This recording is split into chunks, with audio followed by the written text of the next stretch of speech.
नमस्कार साथियों, क्लास 10 के इतिहास की कक्षा में आपका स्वागत है। आज हम लोग चर्चा करेंगे सविनय अवज्ञा आंदोलन की। 1922 ईस्वी में चौरी चौरा हत्याकांड के बाद गांधी जी ने असहयोग आंदोलन को वापस ले लिया। उन्होंने यह महसूस किया कि अभी भारतीयों को अहिंसा का और अधिक प्रशिक्षण की ज़रूरत है। तो इस बीच में कांग्रेस के भीतर ही कुछ नेता थे, उनके पास कोई रास्ता नहीं था। उन लोगों ने सोचा कि क्यों नहीं 1919 के गवर्नमेंट ऑफ इंडिया एक्ट के तहत जो प्रांतीय परिषदों का गठन किया गया है उसके चुनाव में भाग लिया जाए और विधान परिषदों में घुस करके विधान परिषदों की चर्चा को बाधित किया जाए, सरकार के कार्यों की निंदा की जाए और सरकार को यह महसूस कराया जाए कि वो लोकतांत्रिक सरकार नहीं है। तो इन बातों का, इन मुद्दों का वकालत करने वालों में जो सबसे प्रमुख थे उनमें CR दास अर्थात चित्तरंजन दास और मोतीलाल नेहरू का नाम प्रमुख है। तो मोतीलाल नेहरू, चित्तरंजन दास सरीखे नेताओं ने कांग्रेस के अंदर ही एक नई पार्टी बनाई जिसका नाम था स्वराज पार्टी। तो स्वराज पार्टी का यह मानना था कि हमें सरकार में शामिल होना चाहिए और सरकार की नीतियों का विरोध करना चाहिए और सरकार को यह महसूस कराना चाहिए कि उनकी कार्यशैली लोकतांत्रिक नहीं है। एक तरफ मोतीलाल नेहरू थे, CR दास थे, तो दूसरी तरफ जवाहरलाल नेहरू और सुभाष चंद्र बोस जैसे लोग थे जो कि काफ़ी युवा थे और गर्म तेवर वाले थे। इन लोगों का मानना था कि अब पूर्ण स्वराज से कम कुछ भी मान्य नहीं है, कुछ भी कम मान्य नहीं है, अर्थात हमें पूर्ण स्वराज चाहिए। उधर विश्व की परिस्थितियां बदल रही थी, विश्व में मंदी का दौर आ रहा था। विश्व के बाज़ारों में 1926 ईस्वी से ही कृषि उत्पादों के दाम गिर रहे थे, अर्थात फसलों के दाम बहुत कम मिल रहे थे। और 1930 आते आते आप लोग सबको जानते हैं कि 1929-30 में वैश्विक महामंदी आई थी, आर्थिक महामंदी, जिसमें कि कृषि उत्पादों का दाम बिल्कुल गिर गया था। तो किसान, हमारे भारतीय किसान जो उत्पादन कर रहे थे, जो उपज अपना कर रहे थे, उनका दाम सही नहीं मिल रहा था। दूसरी तरफ उन्हें लगान भरना था, वो लगान भरने में भी सक्षम नहीं हो पा रहे थे। इसलिए ग्रामीण इलाकों में एक निराशा का भाव था। दूसरी तरफ अंग्रेज़ सरकार भारतीयों को शांत करने के लिए, भारतीयों के क्रोध को, रोष को शांत करने के लिए एक साइमन कमीशन का गठन कर दिया जिसके अध्यक्ष सर जॉन साइमन थे। तो ये 3 सदस्यीय टीम बनाई गई जिसके अध्यक्ष सर जॉन साइमन थे।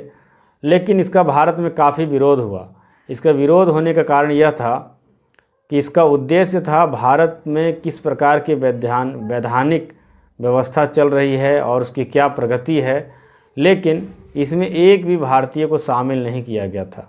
अब भारतीयों का मानना था, सभी दलों का, कांग्रेस का, मुस्लिम लीग, सभी का मानना था कि अगर आप भारत के बारे में स्टडी करना चाहते हैं, भारत के बारे में जानना चाहते हैं, तो आपको भारतीय सदस्य रखना चाहिए। तो इन्होंने एक ऐसा वैधानिक आयोग का गठन कर दिया, साइमन कमीशन का, जिसमें कि एक भी भारतीय नहीं था। और ये साइमन कमीशन 1928 ईस्वी में 1928 में भारत आया।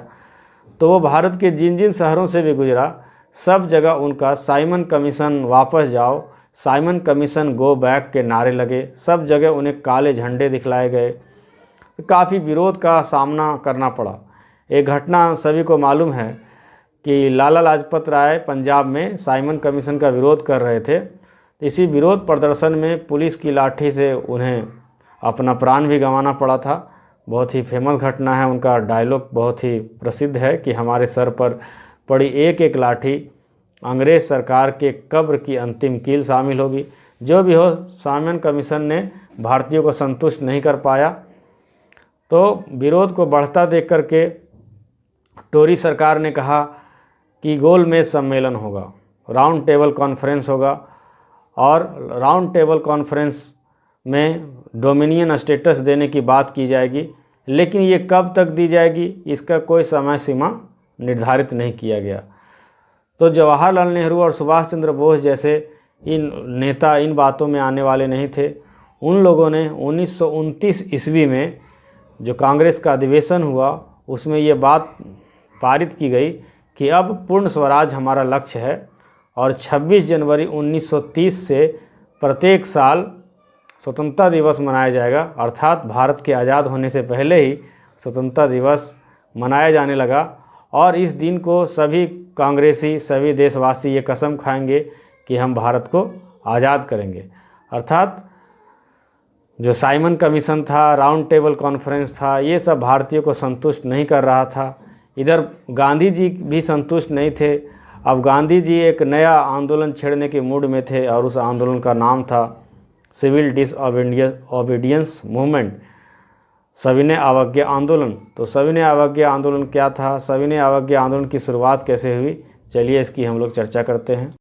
गांधी जी ने 31 जनवरी 1930 को भारत के गवर्नर जनरल लॉर्ड इरविन को एक पत्र लिखा। इस पत्र में उन्होंने 11 सूत्री मांग रखे और उनका समय दिया 11 मार्च 1930 तक, अर्थात लगभग 40 दिन का समय। इन मांगों में उन्होंने छोटे छोटे किसानों से लेकर बड़े बड़े उद्योगपतियों तक के मांगों को सन्निहित किया, उसमें शामिल किया। और गांधी जी ने कहा कि अगर 11 मार्च 1930 तक उनकी मांगें नहीं मानी गई तो वो एक आंदोलन छेड़ देंगे। मगर लॉर्ड इरविन ने गांधी जी की बातों को नहीं माना। अब गांधी जी अपने 78 वॉलंटियर के साथ साबरमती से दांडी की तरफ चल पड़े। इसे नमक यात्रा भी कहते हैं। अब गांधी जी के साथ बात यह उठता है, इस प्रश्न ये उठता है कि उन्होंने आंदोलन के लिए नमक को ही क्यों चुना।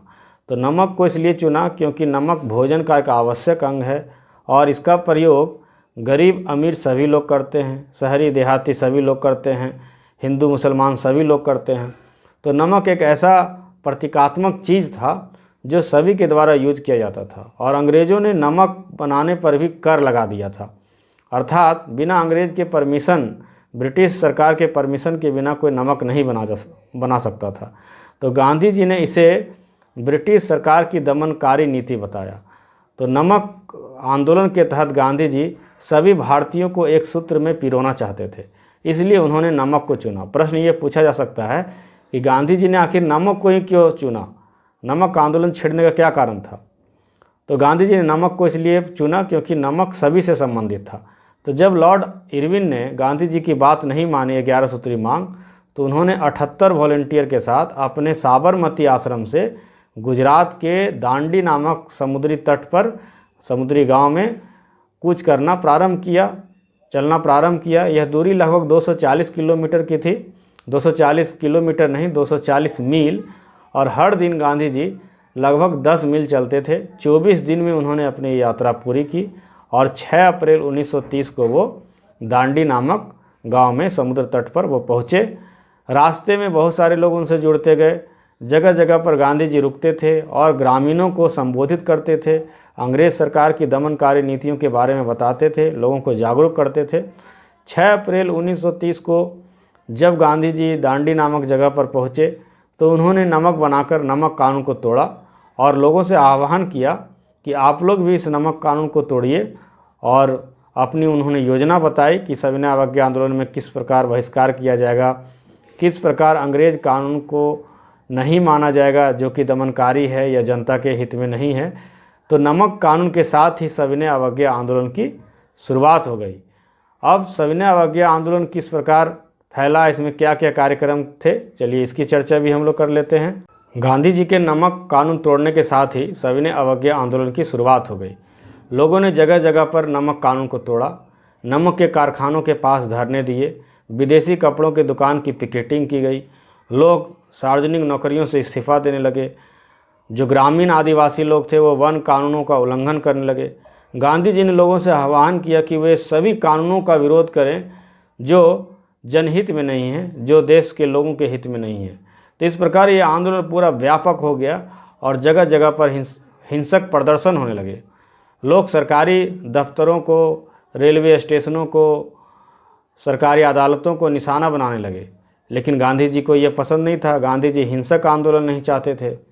गांधी जी के एक विश्वस्त खान अब्दुल गफ्फर खान को जब गिरफ्तार किया गया तो भीड़ हिंसक हो गई और पुलिस और जनता के बीच में झड़प हुई। फिर इस आंदोलन को निपटने के लिए, इस आंदोलन को कुचलने के लिए अंग्रेज़ सरकार ने बड़ी ही निर्ममता का सहारा लिया। उन्होंने औरतों और बच्चों तक को नहीं छोड़ा, उन्हें भी मारा पीटा गया और 1 लाख से अधिक गिरफ्तारियां हुई। इस प्रकार आंदोलन हिंसक होता जा रहा था।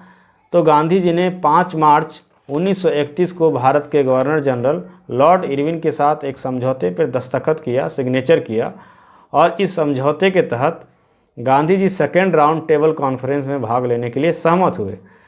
फिर दिसंबर 1931 ईस्वी में Gandhi ji second round table conference में भाग लेने के लिए लंदन गए।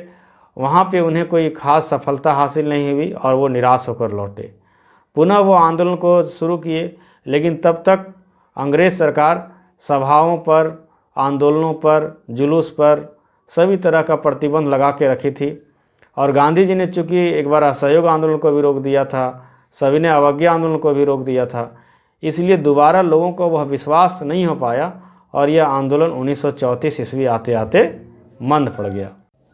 सविनय अवज्ञा आंदोलन को देश के विभिन्न वर्ग के लोगों ने विभिन्न हिस्सों में किस प्रकार लिया, चलिए इसको हम लोग देखते हैं। तो सबसे पहले हम लोग देखते हैं कि बड़े व्यापारी जो थे इस आंदोलन को किस प्रकार लिए। तो बड़े व्यापारी ने इस आंदोलन को, सविनय अवज्ञा आंदोलन को खूब समर्थन किया, क्योंकि असहयोग आंदोलन के समय गांधी जी ने स्वदेशी का समर्थन, स्वदेशी को अपनाने और विदेशी के बहिष्कार की बात की थी। और उस आंदोलन से हमारे बड़े व्यापारी बहुत पैसा कमाए थे। तो उनको इस बार भी उम्मीद थी कि गांधी जी के आंदोलन से उनसे लाभ होगा, इसलिए उन्होंने सविनय अवज्ञा आंदोलन का समर्थन किया। और गांधी जी जब एक बार आंदोलन को रोक दिए तो पुनः फिर शुरू किए, तो इन बड़े व्यापारियों की बड़ी निराशा हुई और उन्होंने उतने उत्साह से दूसरी बार आंदोलन में हिस्सा नहीं लिया। एक और बात थी इन व्यापारियों के निराशा के कारण, क्योंकि कुछ लोग कांग्रेस में भी कुछ लोग ऐसे थे जो मज़दूरों के हितों की बात करते थे, मज़दूरों की मजदूरी बढ़ाने की, उनकी सुविधाएं बढ़ाने की बात करते थे, जिससे कि वे बड़े व्यापारी भी डर गए थे कि इनमें या समाजवाद वाली बात आ रही है। तो बड़े व्यापारी पहली बार तो बड़े ही उत्साह से भाग लिए, लेकिन दूसरी बार उन्होंने उतना उत्साह से भाग नहीं लिया। पहली बार उन्हें उम्मीद था कि कुछ नीतियों में बदलाव आएगा, सरकार पर प्रेशर पड़ेगा, जिससे विदेशी आयात घटेंगे और वो अपने बाज़ार को फैला सकेंगे, विदेशों में भी व्यापार कर सकेंगे, लेकिन ऐसा कुछ हुआ नहीं। तो बड़े व्यापारी पहली बार तो उत्साह से भाग लिए, लेकिन दूसरी बार उन्होंने अपना उत्साह नहीं दिखाया। अब बात करते हैं कि इन बड़े व्यापारियों के कारखानों में, उद्योगों में काम करने वाले मज़दूरों ने इसमें किस प्रकार भाग लिया। तो मज़दूर सविनय अवज्ञा आंदोलन में बहुत ही उत्साह से भाग नहीं लिए। नागपुर को अगर छोड़ दिया जाए तो सारी जगह के मज़दूर जो हैं बहुत उत्साह इसमें नहीं दिखाए। मज़दूरों का रुझान मुख्य रूप से साम्यवादी पार्टियों की तरफ था, क्योंकि ये मज़दूर अच्छी स्थिति, अच्छी कार्य स्थिति, अच्छी मजदूरी चाहते थे। और अधिक मजदूरी के लिए हमारे कांग्रेस खुल करके इन छोटे मज़दूरों के साथ, डेली मज़दूरों के साथ, दैनिक भत्ता या दैनिक मजदूरी करने वालों के साथ नहीं आ पाई। इसका कारण यह था कि इन बड़े व्यापारियों से कांग्रेस को चंदा मिलता था। तो इस कारण से खुल करके मुखर रूप से कांग्रेस ने कभी भी इन मज़दूरों के पक्ष में कोई बात नहीं की, जिससे इन मज़दूरों का रुझान कम्युनिस्ट पार्टी की तरफ हुआ। किसानों की बात देखते हैं तो बड़े किसान जो थे, पाटीदार, जैसे गुजरात के पाटीदार वगैरह, उन्होंने भी सविनय अवज्ञा आंदोलन में समर्थन दिया और सरकार से लगान कम करने के लिए उनकी उम्मीद थी कि गांधी जी या सविनय अवज्ञा आंदोलन के नेता कांग्रेस कुछ ऐसा आंदोलन करेंगे जिससे उनका लगान कम हो जाएगा। तो ये किसान, बड़े किसान इसमें भाग ले रहे थे, लेकिन छोटे किसान उतना उत्साह नहीं दिखा रहे थे, क्योंकि छोटे किसान चाह रहे थे कि उन्हें पट्टे पर जो दिया जाता है ज़मीन, वो पट्टा का माफ़ हो लगान, वो भाड़ा जो दिया जाता है वो भाड़ा माफ़ हो जाए।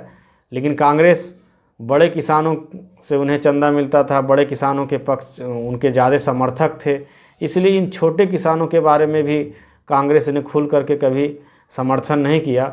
इसलिए छोटे किसान भी सविनय अवज्ञा आंदोलन में ज़्यादा उत्साह नहीं दिखाए। अब हम लोग बात करते हैं महिलाओं की, कि महिलाओं ने इस आंदोलन में कैसे भाग लिया। तो गांधी जी ने महिलाओं के बारे में कहा कि देश हित के लिए महिलाओं को अपने घर का चौखट लांघना चाहिए और आंदोलन में भाग लेना चाहिए। लेकिन औरतों के प्रति गांधी जी का विचार उतना आधुनिक नहीं था, हम लोग कह सकते हैं। गांधी जी का विचार था कि औरतों को कभी कभार ही देश हित के मामले में ही आगे आना चाहिए, बाकी उन्हें अच्छी पत्नी, अच्छी बहन और अच्छी माता बनना चाहिए, अपने बच्चों, पति और घर की देखभाल करना चाहिए, केवल विशेष परिस्थिति में ही आना चाहिए। इसलिए महिलाओं को बहुत दिनों तक कांग्रेस में कोई अच्छा पद नहीं दिया गया। तो इस प्रकार हम लोगों ने देखा कि किस प्रकार बड़े किसान, छोटे किसान, मजदूर, महिलाएं सभी ने अवज्ञा आंदोलन में शरीक हुए। अब हम लोग अगले वीडियो में देखेंगे कि इस आंदोलन की सीमाएं क्या क्या थी और इसमें मुसलमानों ने और दलितों ने किस प्रकार भाग लिया, उनका इस आंदोलन के प्रति क्या रुख था। और साथ में हम लोग यह भी देखेंगे कि आंदोलन के अलावे किन लोगों का भारतीय राष्ट्रवाद में बढ़ावा देने के लिए, भारतीय राष्ट्रवाद में योगदान देने के लिए हम लोग जानते हैं, उन लोगों ने क्या योगदान दिया, इसके बारे में भी चर्चा करेंगे हम लोग। आप लोगों ने इस वीडियो को इतने ध्यान से सुना, इसके लिए बहुत बहुत धन्यवाद। जय हिंद, जय भारत।